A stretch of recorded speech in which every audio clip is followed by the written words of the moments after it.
Žmoniškumo ir pilietiškumo priimti po svarstymo, pritarti tiksliau dar nepriimti aplinkos komiteto pasiūlytėm žemės gelmių ir poveikio aplinkai vertinimo įstatymų projektams.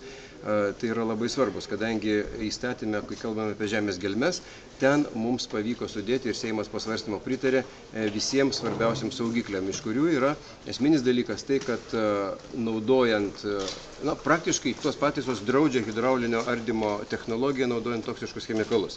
Taip tiesiai nevardinta, bet 11 straipsnio pataisos tą ir aiškiai pasako, kad žemės gelmėse draudžiama laidoti, palikti toksiškas medžiagas technologinio proceso metu.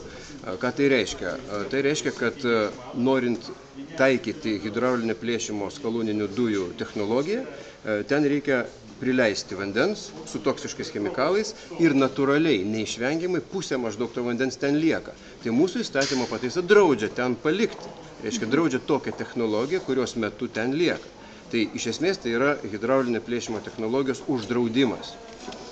Faktiškai. Tai tai yra labai gerai. Ir kitas svarbus dalykas tai yra poveikio aplinkai vertinimo įstatymo pataisos, pagal kurias ir žvalgybai, ir gavybai bus privalomas poveikio aplinkai vertinimas. Ką tai reiškia bendruomenėms? Bendruomenėms tai reiškia labai svarbų dalyką, kad atsiranda galimybė veikti savo vietos valdžią arba per rinkimus, pavyzdžiui, nuo žaliųjų partijos kandidatam laimėti vietos taryboje pakankamai balsų, kad būtų galima turėti balsą, nes tai reikštų, kad norint atlikti netgi žvalgybos darbus, reiktų atlikti poveikio aplinkai vertinimą. O tai reiškia, kad prieš tai vietos taryba, tarkim, Šilutės taryba, turėtų patvirtinti poveikio aplinkai vertinimo programą. Jeigu tos programos nepatvirtintų, o čia privalo patvirtinti arba atmesti pagal įstatymus, kitus įstatymus, tai reiškia ir nebūtų ten žvalgybos toj vietovėje, neprasidėtų. Tai čia yra labai svarbus instrumentas į rankas jau piliečių bendruomeniai ir vietos valdžiai. Tai piliečių bendruomeniai vietos valdžią veikti turbūt yra paprasčiau negu Seimą paveikti, vis tiek, tai jie vieni kitus pažįsta. Ypač jeigu, kaip sakiau, atsirastų savų žmonių iš bendruomenės arba iš žaliųjų partijos, kurie eitų į vietos rinkimus ir žinodami tokį instrumentą jau aktyviai naudotųsi. Tai šitas dalykas, jeigu praeis ir per priėmimą, jeigu gerbiama prezidentė, aišku, nevietos nei vieno, nei kito, mes dar turime du svarbius lenkščius įveikti, tai yra per priėmimą, dar galim sulaukti daug įvairiausių pataisų, kad būtų išmušta iš vėžių, reiškia, tas procesas, kuris vyko per svarstymą, nors svarstymas tikrai vyko gana sklandžiai ir vieningai. Ir dar turime be abejo prezidentės paskui galutinį pasirašymą abiejų įstatymų.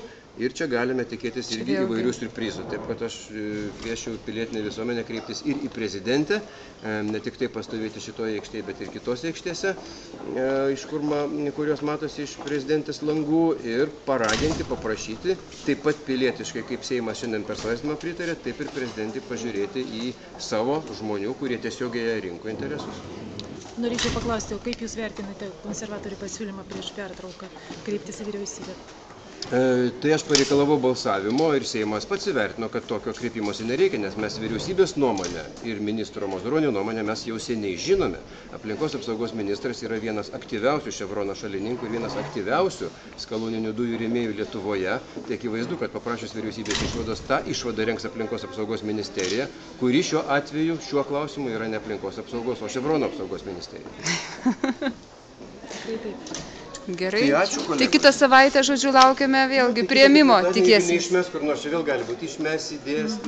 Žodžiu, sekame viską. Žingsnis didelis, po svarstymo pritarimas yra labai rimtas daiktas. Taip. Labai